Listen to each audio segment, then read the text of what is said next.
So what's up mga kanegro? Another day, another project tayo. So ayan. So tour ko lang kayo saglit sa shop. Ito yung munting shop natin. Ayan.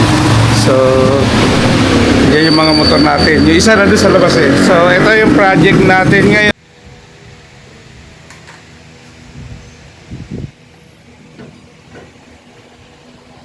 Project natin ngayon yan Mio Sporty.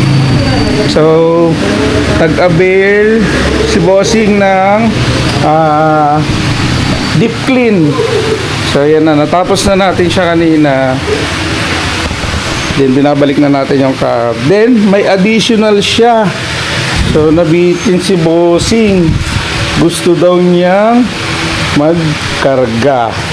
So, IP59 natin to. Yan.